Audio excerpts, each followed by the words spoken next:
Hey everybody, this is Alzorath and welcome to another Diablo 2 build video. Today we're taking a look at something weird-ish. It's not super weird, but you guys requested some more esoteric builds, so I'm gonna answer that with an esoteric build. This is a variant of a melee sorceress I call the Tesla Sorceress. I don't know what other people call it. It's got dreams. It's got a lot of dreams, and it's got a lot of damage as well. Because, well, just how the masteries work. But anyway, we're going to go ahead and, yes, you can see that brief little flash of Baal in the background. I went ahead and am recording those so I can actually drop them in behind the little introduction to the class so you guys can enjoy it there. There's also still going to be the demonstration at the end where we go to the top of the hill and smash things in the face rather brutally with this build because guess what?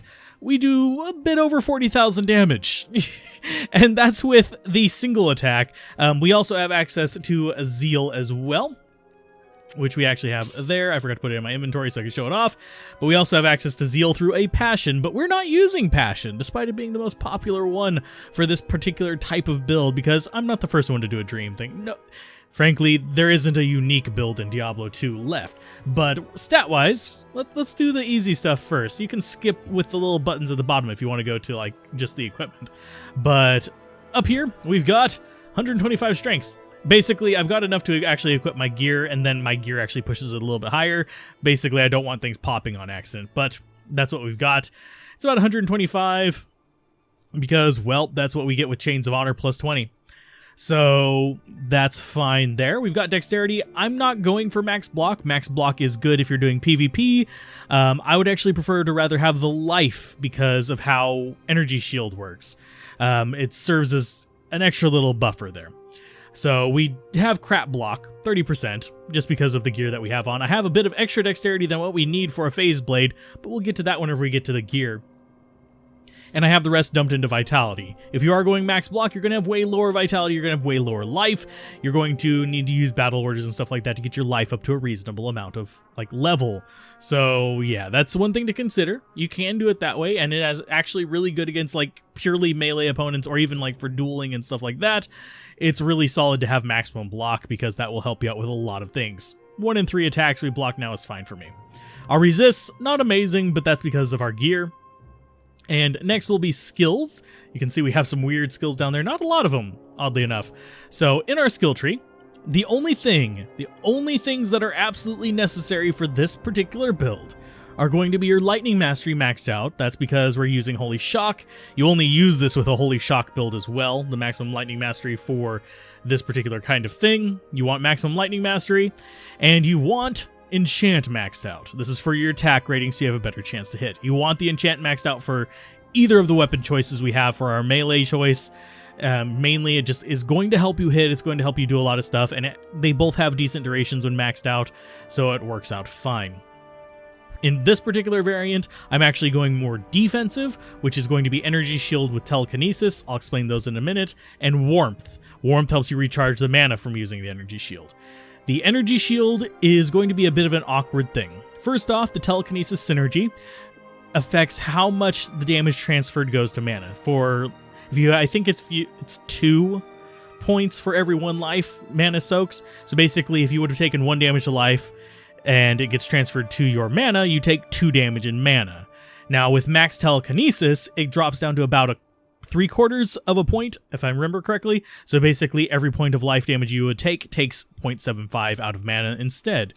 Now, it is worth noting that only 8% of the damage is blocked by the Energy Shield. It absorbs 84%. So 16% still goes for my life, 84% goes to mana. Now, it is worth noting, and an important note here, Energy Shield does not take into account your resists. So the damage is pre-resistance. So against things like Gloams and stuff, your mana is going to be gone in a snap. It's just it doesn't exist anymore. So that's why I have this life buffer here so I can actually survive that crap. If you don't want to go the Energy Shield route and you just want to, like, buff it with the life, which is entirely possible, other options you can do with are Thunderstorm. For this particular build, works out pretty well because you have a few thousand damage that just gets pumped out and smacks things in the face. It's kind of effective. It's a little bit more consistent damage. It's still lightning elemental, so you have that problem of immunes. but it works out pretty good there. But compared to our actual damage, it's very minimal. It's more just going to be helping out with the AoE effect of the Holy Shock, which does okay damage. You can actually chunk off life with it, especially whenever your mercenary is in battle with them, because I have Conviction thanks to Infinity. But this adds a few thousand damage every now and then, just sparking and hitting one enemy here and there and there. And it can help you out. And against bosses, it can work out pretty good because that's an extra few thousand damage against them. As far as other options, you could go a hybrid caster route. You could save 20, 40, 60 points of like other stuff by not going here, here, or here. In which case you'd just have Enchant, and you could look around at possibly boosting some other skills. Like, we don't really have any that synergize with Enchant particularly, but you could go with, like, say, Meteor or Hydra and a little bit of fire damage, and that's one of the reasons why fire melee sorceresses were popular before a lot of the newer rune words, is because you could actually synergize with Fire Mastery, Exploding Arrows from, like, Kuko Shikaku, and you could do, like, Meteor, and you could just tank with your melee setup, or you could smash things down with your range setup and drop meteors on top of you as they close in, so you just destroyed them that way. That's actually one of the strategies I did with Baranar's Star variant before all the like changes came with immunities. Another thing you could do if you're not going for offensive is actually go for the cold armors. I'm not a big fan of this particular variant, but it is possible and it does work okay. So the cold damage and the extra defense would help you out whenever you're getting swarmed. And that is something more like what you do with like the Passion variant. I wouldn't do it with this particular one because we are pure offense. So I'd either go the Fire Spell route, or I would stick with Lightning and go the Thunderstorm or the Energy Shield route. If you do the Thunderstorm route, you still have kind of basically 40 points left to spend on either the Energy Shield or Warmth or any of those things. So you could spread it out a little bit. The Lightning doesn't have any synergies. It works out fine.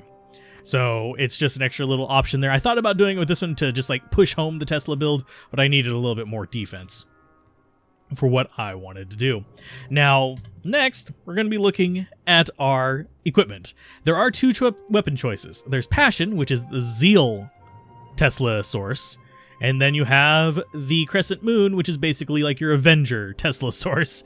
Higher damage, single hit. This one punches through resist and actually works really well against, like, say, Mephisto and stuff like that, because with this, let's go ahead and hop in here. If they have like 75% lightning resist, you're going to be dropping down to 10,000 damage per swing. If you have this on, it's going to drop them down to 40% resist, which brings you up to over 20,000 damage per swing against them with resist. So that works out pretty good. It works out good once you've broken the resist with your mercenary to actually have this. As far as mercenary goes, Infinity, Fortitude, and Dariel's Mask is what he's got. This is just my standard go-to for them for elemental damage characters. But Crescent Moon, I generally just prefer it. We can hit breakpoints with it. We can get up to a decent attack speed. And then we have Magnus Skin Gloves for another bit of attack speed. And the reason I go with this one instead of not Fist of the Heavens, Hand of whatever, the one that shoots Holy Bolts. I do this one because it has increased attack rating, which helps out against bosses. Because we have a percent boost, that 100 attack rating gets boosted by, where is that, 227%? So it gets boosted to 327 attack rating just because the gloves. So yeah, that works out pretty good.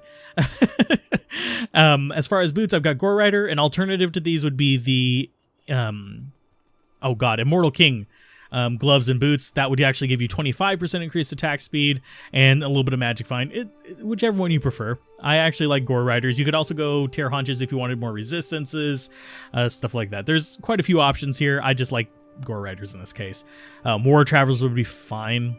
They wouldn't really give you anything, but they'd be fine for magic find if you wanted to do magic finding with this, which is entirely possible. As far as rings, I've got Stone of Jordan and Ravenfrost. Ravenfrost, just for the Cannot Be Frozen. A little bit of attack rating, dexterity, stuff like that is always good, but Cannot Be Frozen is on there. Dexterity is actually so we can actually equip something else as well. But yeah, it gives us Cannot Be Frozen, which is its most important trait.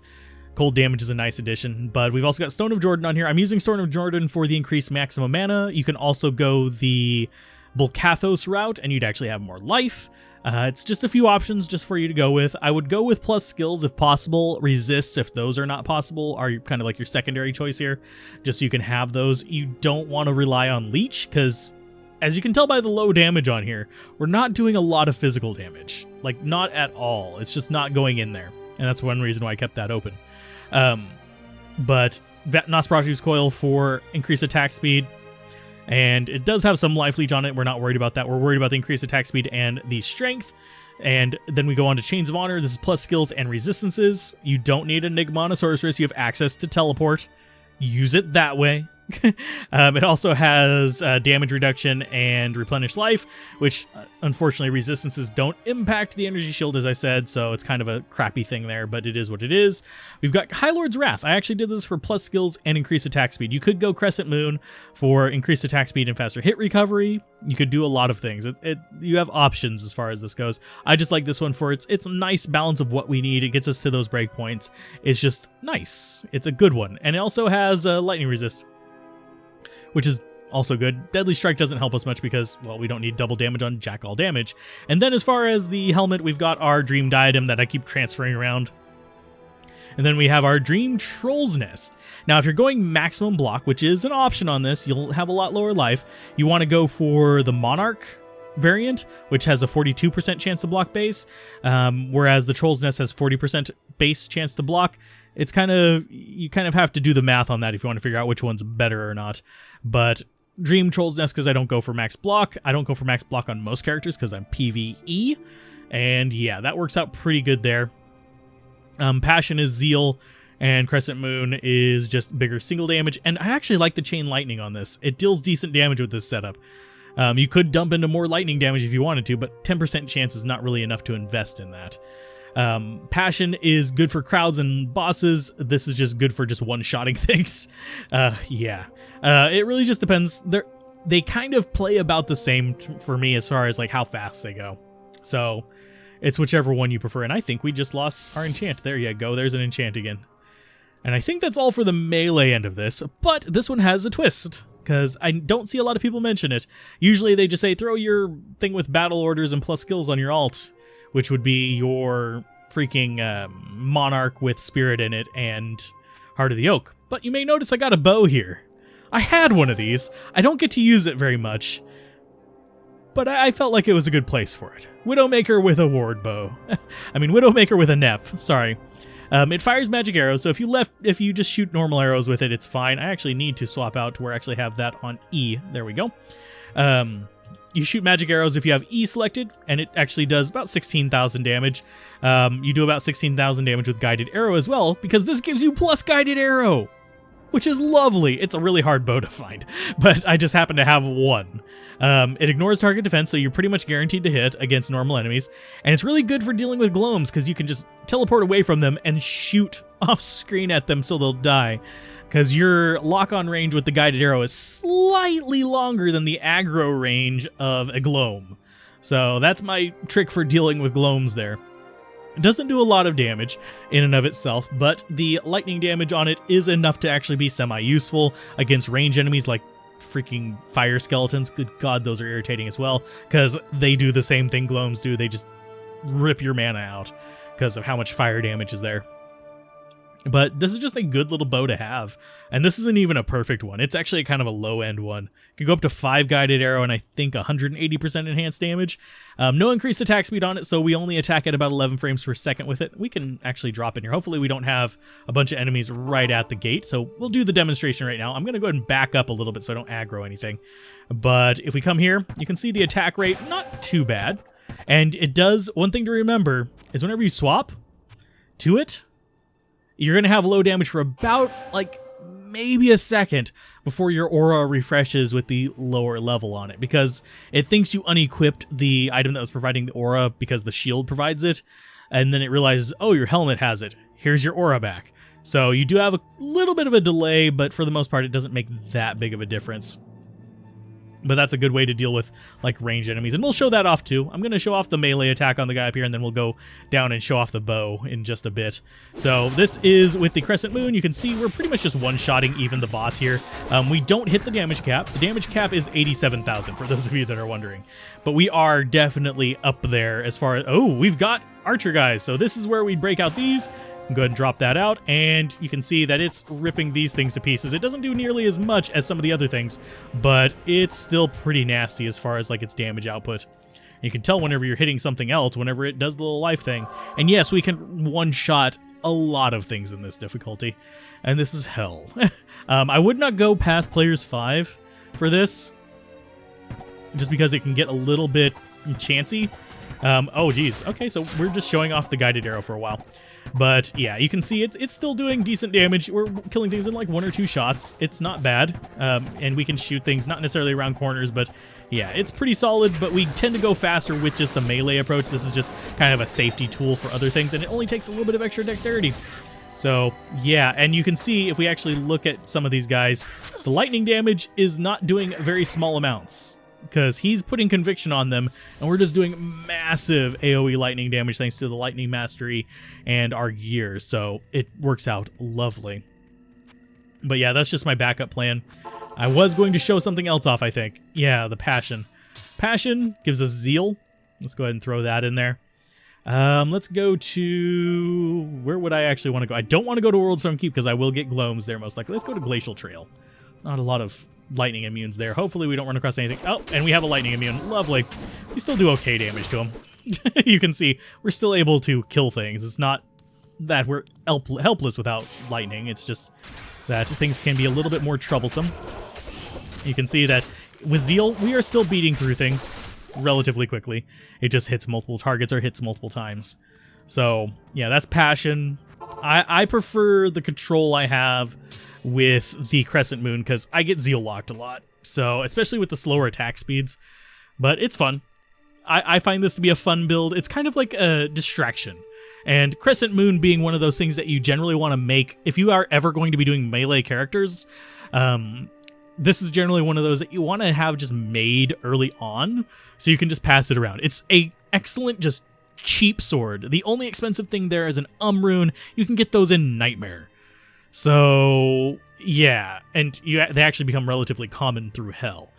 But the rune is just a massive boost to it. I mean, the Crescent Moon, you can throw it on Barbarians, on Paladins, on Melee Sorceress. You can throw it on Druids. You can throw it on a lot of things and actually have a very effective weapon there. So that's one of those that I recommend definitely trying to make if you're at all interested in doing melee characters. It's not the best in slot on any real character. It's just a solid thing to have moving around. Passion, on the other hand, is kind of a niche use kind of thing that you're only going to use for very specific weird builds. But anyway, if you guys enjoyed this, be sure to like, comment, and subscribe, and I will see you guys next time on Diablo 2, whenever we show off some more builds, possibly another weird one. Depends on what the votes go for, because I'm recording this at the same time as the Paladin one. This one might come before it, might come after it, depending on how those votes go. I do throw those up every now and then. And if you have any weird builds you want to see, mention them down below, and I'll take a look at them. If you have like themes or stuff like that, I need to start saying that at the beginning, but yeah, mention them down below and I'll take a look there. So keep gaming, have fun, peace out. This has been Alzorath, and I will see you guys next time. Bye.